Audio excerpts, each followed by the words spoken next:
ഇന്നലെ രാത്രി 2 കിടിലം പടം കണ്ടു. 2 അല്ല 3 സിനിമ. അതിൽ എനിക്ക് ഇഷ്ടപ്പെട്ടൊരു സിനിമയാണ് പൊന്മാൻ. കഴിഞ്ഞ മാസമാണ് ഈ സിനിമ ഇറങ്ങിയത്. 2025 ഫെബ്രുവരിയിലാണ് ഈ സിനിമ ഇറങ്ങിയത്. വളരെ പെട്ടെന്ന് തന്നെ അത് OTT-ലൊക്കെ വന്നു. നമുക്ക് ചില സിനിമകളൊക്കെ ഇഷ്ടപ്പെടാനുള്ള മെയിൻ കാരണം എന്ന് പറയുന്നത് അതിലെ ഒരു റിലേറ്റബിലിറ്റി ആയിരിക്കും. നമുക്കത് ഭയങ്കരമായിട്ട് നമ്മുടെ ജീവിത സാഹചര്യങ്ങളോ അല്ലെങ്കിൽ നമ്മുടെ ഏതെങ്കിലും ഒരു ക്യാരക്ടറോ അങ്ങനെ എന്തെങ്കിലും ഒരു സംഭവം ആ സിനിമയിലെ കഥാപാത്രങ്ങളോ അല്ലെങ്കിൽ കഥയോ ആയിട്ട് കണക്ട് ചെയ്യുകയാണെങ്കിൽ നമുക്ക് ആ സിനിമ ഭയങ്കര ഇഷ്ടപ്പെടും. അങ്ങനെ എനിക്ക് ഇഷ്ടപ്പെട്ടൊരു സിനിമയാണ് പൊന്മാൻ. ഇതിൽ 4-5 ചെറുപ്പക്കാർ എന്ന് പറഞ്ഞ ഒരു നോവലിനെ അടിസ്ഥാനമാക്കിയിട്ടാണ് ഈ ഒരു സിനിമ എടുത്തത്. ഇതിലുള്ള ഒരു കഥാപാത്രത്തിൻ്റെ PP അജേഷ് എന്ന് പറഞ്ഞ കഥാപാത്രത്തിന് റിയൽ ലൈഫിലുള്ള ഒരു ക്യാരക്ടറാണെന്നൊക്കെ പറയുന്നത് കേട്ടു.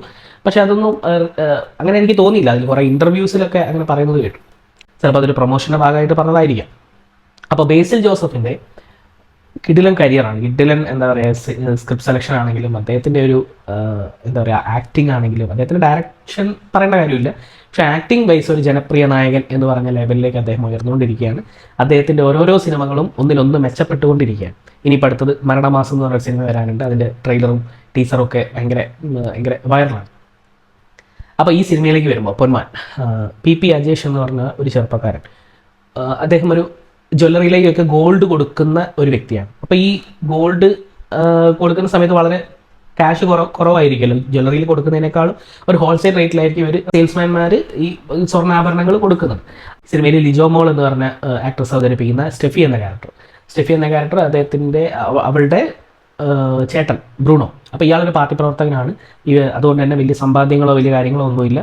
അപ്പോൾ പാർട്ടിയിൽ ചെറിയ പ്രശ്നങ്ങളൊക്കെ ഉണ്ടാകുന്നുണ്ട്. അദ്ദേഹം പുറത്താക്കപ്പെടും എന്നുള്ള സസ്പെൻഷൻ എന്ന ലെവലിൽ നിൽക്കുന്ന സമയത്ത് ഇവളുടെ കല്യാണമാണ്, ഈ പെണ്ണിൻ്റെ കല്യാണമാണ്, സ്റ്റെഫിയുടെ കല്യാണമാണ്. അങ്ങനെ ഈ സ്റ്റെഫിക്ക് സ്ത്രീധനം കൊടുക്കാനായിട്ട് 25 പവനോളം സ്വർണം സ്ത്രീധനം ആവശ്യപ്പെടുകയാണ് ചെറുക്കൻ്റെ വീട്ടുകാർ. ഈ ചെറുക്കൻ എന്ന് പറയുന്നത് മരിയാനോ, നമ്മുടെ സജിൻ ഗോപു അവതരിപ്പിക്കുന്ന ക്യാരക്ടറാണ്. അപ്പോൾ മരിയാനോയുടെ വീട്ടുകാർ, കാരണം അയാൾക്കും അയാളുടേതായിട്ടുള്ള കുറേ ബുദ്ധിമുട്ടുകളുണ്ട്. അപ്പോൾ ഈ സ്വർണ്ണമൊക്കെ കിട്ടിയിട്ട് വേണം അദ്ദേഹത്തിന് വേറെ കുറേ കടങ്ങളൊക്കെ വീട്ടാൻ. പക്ഷേ ഈ മരിയാന എന്ന് പറയുന്ന ക്യാരക്ടർ ഭയങ്കര ചൂടനാണ്, ഭയങ്കര ഷോർട്ട് ടെമ്പേർഡ് ആയിട്ടുള്ള, ഭയങ്കര ആചാനുബാഹുവായിട്ടുള്ള വ്യക്തിയാണ്. കണ്ടാലൊരു അമ്പാനൊന്നുമല്ല, അമ്പാനൊക്കെ വേറെ, അമ്പാൻ്റെ ആ ഒരു ക്യാരക്ടറിന് വേറിട്ട് നിൽക്കുന്ന ഒരു കഥാപാത്രമാണ് ഈ സിനിമയിൽ സജിൻ ഗോപു അവതരിപ്പിക്കുന്ന മരിയാനോ എന്ന ക്യാരക്ടർ. അങ്ങനെ കല്യാണം നടക്കുന്നു. അപ്പോൾ കല്യാണത്തിന് മുമ്പേ ഈ ഗോൾഡ് ഒപ്പിക്കാനായിട്ട് ഈ ബ്രൂണോയ്ക്ക് സാധിക്കുന്നില്ല. അപ്പോൾ ഈ സമയത്ത് ഒരു എന്താ പറയുക ഒരു ഐഡിയ എന്നോണം PP അജേഷിനെ ആയിട്ട് കണക്ട് ചെയ്തുകൊണ്ട് കുറച്ച് 25 പവൻ സ്വർണ്ണാഭരണം പെണ്ണിൻ്റെ വീട്ടിലെത്തിക്കുന്നു. കല്യാണത്തിന് കിട്ടുന്ന ആളുകൾക്ക് പൈസ കൊടുക്കുമല്ലോ റിസപ്ഷന്.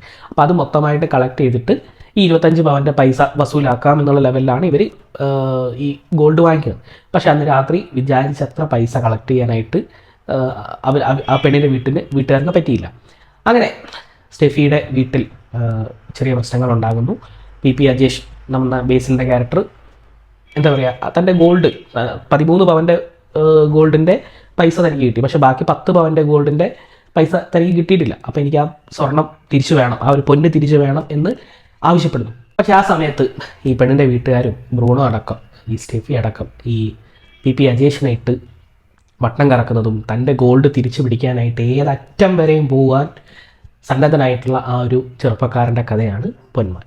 അപ്പോൾ അത് അവരുടെ അവസ്ഥ കൊണ്ടാണ്, അവരുടെ ഒരു നിസ്സഹായ അവസ്ഥ കൊണ്ടാണ് അവർക്കത് ആ ഒരു പൈസയായിട്ടോ അല്ലെങ്കിൽ ആ ഗോൾഡായിട്ടോ തിരിച്ചു കൊടുക്കാൻ അവർക്ക് പറ്റാത്തത് പെണ്ണിൻ്റെ വീട്ടുകാർ. പക്ഷേ PP അജേഷ് എന്ന് പറഞ്ഞ ഒറ്റ മൈൻഡ് ബുദ്ധി, അതായത് ആ ക്യാരക്ടർ അടിപൊളി ക്യാരക്ടറാണ്. അതായത് ഏതൊരു മിഡിൽ ക്ലാസ് ഫാമിലിയുടെ ഒരു ചെറുപ്പക്കാരനും തോറ്റുപോയി അല്ലെങ്കിൽ തന്നിലുള്ള വിശ്വാസം മറ്റൊരാൾക്ക് നഷ്ടപ്പെട്ടു എന്ന് തോന്നുന്ന സമയത്ത് അത് തിരിച്ചു പിടിക്കാനായിട്ട് ഏതറ്റം വരെയും എങ്ങനെയും, അതായത് അയാളുടെ വീടൊക്കെ കാണിക്കുന്നത്, വീടും സാഹചര്യമൊക്കെ കാണിക്കുന്നുണ്ട്, അതൊക്കെ വളരെ താഴ്ന്ന കുടുംബത്തിലാണ്. പക്ഷേ എൻജോയ് ചെയ്യേണ്ട സമയത്ത് എൻജോയ് ചെയ്യണം, തനിക്ക് ലൈഫ് തിരിച്ചു പിടിക്കേണ്ട സമയത്ത് ലൈഫ് തിരിച്ചു പിടിക്കണം, മറ്റുള്ളവരുടെ മുമ്പിൽ ട്രസ്റ്റ് എന്ന് പറയുന്ന സാധനം ബിൽഡ് ചെയ്തെടുക്കണം എന്നൊക്കെ മൈൻഡിലുള്ള ഒരു ചെറുപ്പക്കാരനാണ് PP അജേഷ് എന്ന ബേസിൽ അവതരിപ്പിക്കുന്ന ക്യാരക്ടർ. മരിയാനോ എന്ന് പറഞ്ഞ ക്യാരക്ടർ അത്രയും വലിയൊരു ആചാനുബാഹുവായിട്ടുള്ള കരുത്തനായിട്ടുള്ളൊരു വ്യക്തിയാണ്.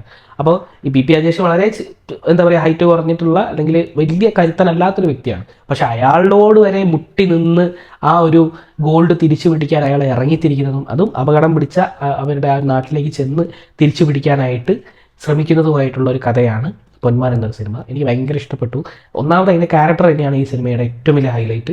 അത് ബേസിലല്ലാണ്ട് വേറൊരാൾ ചെയ്താൽ നന്നാവുമെന്ന് എനിക്ക് തോന്നുന്നില്ല. കാരണം ആ ഒരു നമുക്ക് അയാളുടെ അയാളുടെ ഒരു വാശിയാണ്, അയാളുടെ ഒരു ഈഗോ, എനിക്കത് കിട്ടിയേ പറ്റൂ എന്നുള്ള ഒരു ലെവലിൽ അയാൾ ഇറങ്ങിത്തിരിക്കുന്ന ഒരുപാട് മുഹൂർത്തങ്ങൾ, അതൊക്കെയാണ് സിനിമയിലെ എനിക്ക് ഇഷ്ടപ്പെട്ട ഒരു ഘടകം എന്ന് പറയുന്നത്. ആക്ടേഴ്സ് എല്ലാവരും അടിപൊളിയായിരുന്നു. ഏറ്റവും ക്ലൈമാക്സും എനിക്ക് ഭയങ്കര ഇഷ്ടപ്പെട്ടു ക്ലൈമാക്സ്. അപ്പോൾ നല്ലൊരു സിനിമയാണ്. കാണാത്തവരുണ്ടെങ്കിൽ തീർച്ചയായിട്ടും കാണുക. നാളെ മറ്റൊരു എപ്പിസോഡിൽ മറ്റൊരു അടിപൊളി സിനിമയായിട്ട് വരാം. സി